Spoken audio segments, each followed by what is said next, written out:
Radio Publique Africaine.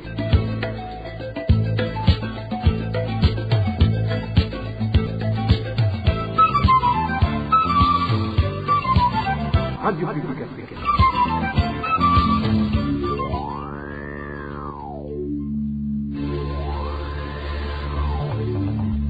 C'est le moment de suivre le journal parlé en français.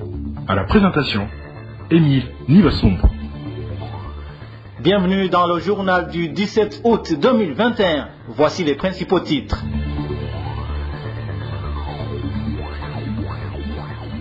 Les employés chargés de mettre des étiquettes sur les sacs de ciment travaillent dans un espace non aéré. Certains membres du staff de Bousseko alertent. Vous suivrez les détails vers la fin de ce journal. Au cours du journal, nous allons également parler de la pénurie de l'essence à Ruyigi. Et le cadavre d'une jeune fille a été découvert ce matin à Gitega. Le développement, c'est tout de suite.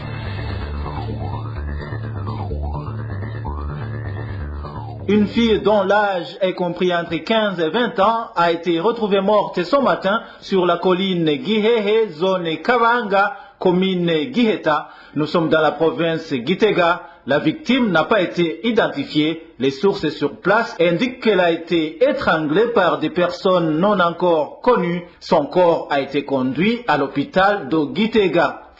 3 militants du CNL en commune Kayogoro de la province Makamba qui avaient été arrêtés vendredi dernier en zone Gatawo ont été libérés hier. Léonard Savimana, Cléophas Toyi ainsi que Daniel Wizimungu avaient été arrêtés par un groupe de personnes dirigé par le conseiller social de l'administrateur de Kayogoro, Eric Nungwanayo. Ce groupe qui les avait arrêtés avait aussi emporté des documents du parti CNL ainsi qu'une somme d'argent estimée à plus de 700 000 francs burundais pris dans les caisses selon les membres du CNL en zone Gatabo. Les militants du Congrès national pour la liberté demandent que ces documents et l'argent pris leur soient également remis. Dans un instant, nous parlons de la maladie à coronavirus. 13 cas positifs à la Covid-19 ont été identifiés hier au sein du personnel de l'hôpital militaire de Kamenge. 6 sont des stagiaires et 7 autres sont du personnel soignant à temps plein. Pourtant, le ministère de la Santé publique semble vouloir cacher cet état de fait. Dans ses rapports, il affirme que depuis plus de 3 mois, aucun agent du secteur de santé n'a été testé positif au coronavirus. Entre-temps, dans les différentes structures sanitaires de la ville de Bujumbura, les mesures barrières de lutte contre la Covid-19 exigées à l'entrée sont respectées d'une manière générale. On y remarque quelques cas de gens qui ne s'y conforment pas. Les détails avec Dani Claire, Iratroumva. Les directeurs des hôpitaux font de leur mieux pour que les mesures barrières de lutter contre la Covid-19 soient respectées, comme l'indiquent nos sources dans différents hôpitaux publics. À l'hôpital Prince-Régent-Charles, les dispositifs de lavage de mains ont été placés dans 3 endroits différents. Chaque personne qui entre doit se laver les mains. Ceux qui entrent en véhicule utilisent des désinfectants prévus pour cette fin. Avant d'entrer, on prélève la température et le port de masque est obligatoire à l'hôpital Prince-Régent-Charles. La situation est identique à la clinique Prince-Louis Guagasole. Tous se lavent les mains avant d'y entrer. Les malades comme ceux qui y vont pour visiter les personnes hospitalisées doivent porter le masque. À l'hôpital militaire, selon notre source, personne n'échappe à la vigilance des militaires qui sont à l'entrée. À l'hôpital Roi-Khaled, là aussi, il y a des dispositifs de lavage de mains sur les différentes entrées. Mais notre source fait savoir qu'il y en a qui entrent sans se laver les mains. Et une fois à l'intérieur de l'hôpital, ils enlèvent les masques. Ici à l'hôpital Roi Khaled, il y a des seaux contenant de l'eau. Il y a aussi du savon pour que ceux qui arrivent se lavent les mains. On prélève également la température, mais il y en a qui entrent sans le faire si les agents chargés de sécurité ne restent pas attentifs. Dans les structures de santé des privés, l'on respecte également ces mesures barrières. Mais dans tous ces établissements sanitaires, quelques défis persistent. Les patients attendent d'être accueillis, rapprochés les uns des autres, alors qu'ils peuvent avoir déjà été infectés par le virus. ce qui donc permettrait sa propagation. Depuis le mois dernier de juillet, le ministère de la Santé reconnaît une résurgence du virus dans le pays. Depuis ce mois de juillet, dans les rapports du dit ministère, l'on mentionne une moyenne de plus de 100 cas positifs par jour, alors qu'avant cette moyenne journalière était de 20 dans tout le pays. Le chapitre gouvernance, c'est dans quelques instants. RPA. L'Office burundais des recettes s'inquiète du nombre croissant des mineurs qui sont utilisés dans le commerce irrégulier. Propos de Stani Ngendakumana, porte-parole de l'OBR, c'était dans un atelier d'échange avec les journalistes et défenseurs des droits de l'enfant sur les stratégies de lutte contre l'usage des enfants dans la contrebande. La pauvreté dans les familles est l'une des causes qui poussent les parents à laisser leurs enfants exploités par les commerçants, selon l'OBR. L'Office burundais des recettes menace de traduire en justice les commerçants qui s'adonnent à cette pratique. Suivez plutôt Stani Ngendakumana, son porte-parole. L'Office burundais des recettes, effectivement, utilise à travers le département en charge des enquêtes et renseignements et gestion du risque. On essaie d'enquêter auprès des enfants appréhendés, mais le problème, c'est qu'il est très difficile que ces enfants révèlent l'identité de qui ils travaillent, pour qui ils travaillent, et la provenance ou la destination des marchandises ou les stocks. Très difficile d'identifier ces stocks. C'est pour cette raison que l'Office burundais des recettes a senti qu'il s'agit d'un problème général parce que ces enfants sont protégés par la loi. La seule stratégie qu'il faut, c'est de forcer la loi en essayant effectivement de détenir un tout petit peu ces enfants.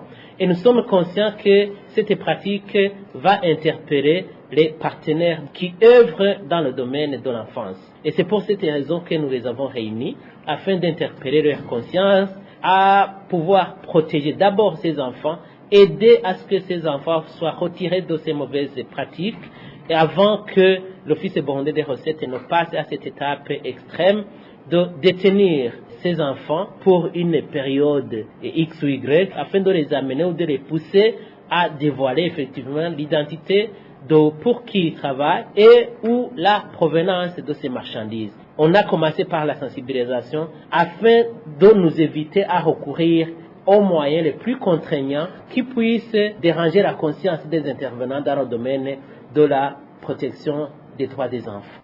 Voilà, c'est Stani Ngendakumana, porte-parole de l'Office burundais des recettes. Je vous le disais en titre, le staff burundais de Buseko alerte pour la sécurité sanitaire des employés qui travaillent dans un magasin non aéré servant d'étiqueter les sacs de ciment.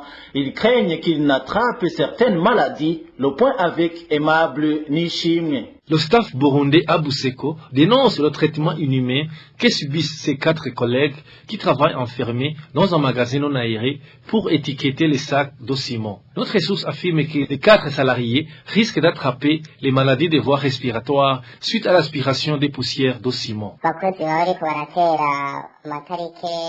Les travailleurs qui mettent les étiquettes de datation sur les emballages de ciment, tous sont enfermés pendant les heures de service pour éviter les va-et-vient qui peuvent entraîner les vols dans ce magasin. Ils travaillent enrôlés. 2 personnes travaillent depuis le matin jusqu'à 15 heures et une autre équipe de 2 personnes prend relève de 15 heures jusqu'à 23 heures. Ces conditions de travail peuvent entraîner certaines maladies parce que dans le magasin, il y a beaucoup de poussière de ciment.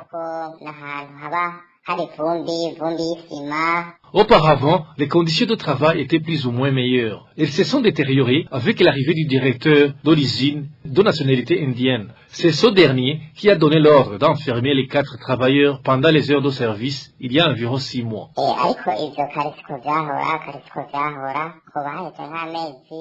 Nous vivons cette situation depuis 6 mois. Mais avant, ce n'était pas comme ça, parce qu'on travaillait les portes étant ouvertes. Un Indien, directeur de l'usine, a donné l'ordre d'enfermer les 4 travailleurs durant les heures de service. Franchement, ces étrangers n'ont pas pitié des Burundais.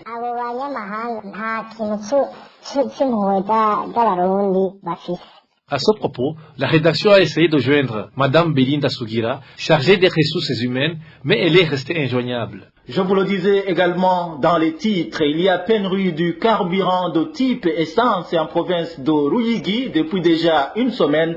Les habitants de la province signalent que parmi les conséquences de ce manque de carburant figure la hausse du prix du ticket de transport. Les détails avec Eric Nyonzima. Les chauffeurs de bus dans la province de Ruyigi indiquent que depuis une semaine, ils ne peuvent pas avoir de carburant de type essence sur les différentes stations de cette province. Pour s'approvisionner en essence, ils doivent aller dans d'autres provinces ou en acheter au marché noir à un prix exorbitant. L'un d'eux explique. Il n'y a pas de carburant de type essence. Sur les 4 stations-service se trouvant dans la province de Ruyigi, on ne peut trouver aucune goutte de carburant. Au prix officiel, un litre d'essence acheté à 2350 francs, mais actuellement, on l'achète à 3500 francs au marché noir. Les conséquences de cette situation tombent sur le citoyen lambda. Les prix de transport ont déjà grimpé.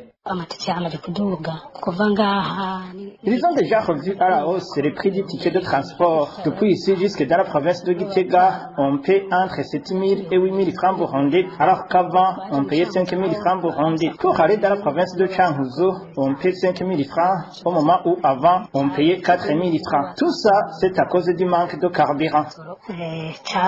Les habitants de Ruyigi demandent aux instances habilitées de trouver solution à ce problème de pénurie de carburant.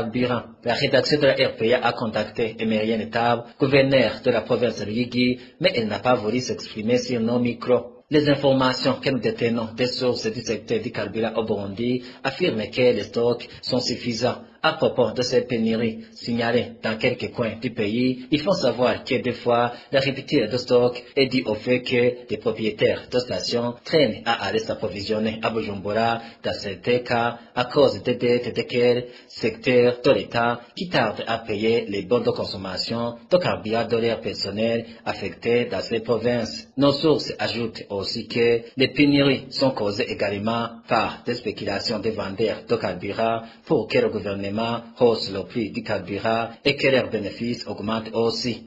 Restons dans le secteur du transport en clôturant cette édition. Des grognes sont signalées chez les clients des véhicules de transport en commun qui joignent Bujumbura et l'intérieur du pays. Ils indiquent que les chauffeurs fixent des frais de transport à leur guise une fois que la demande s'accroît.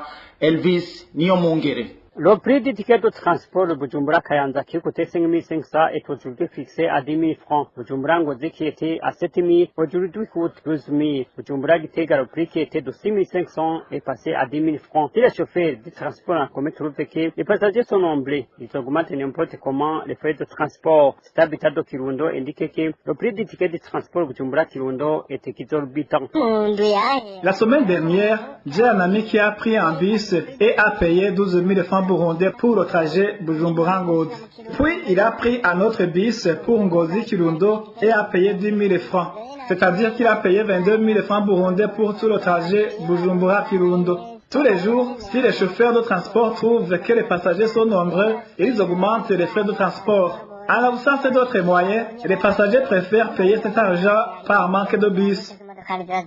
La hausse des frais de transport s'observe surtout pendant ces dossiers qui a enregistré beaucoup de voies sur diverses circonstances. Ces passagers indiquent que la police de roulage est au courant mais ne réagit pas. Les usagers du transport en commun demandent aux autorités habilitées de suivre de près cette question.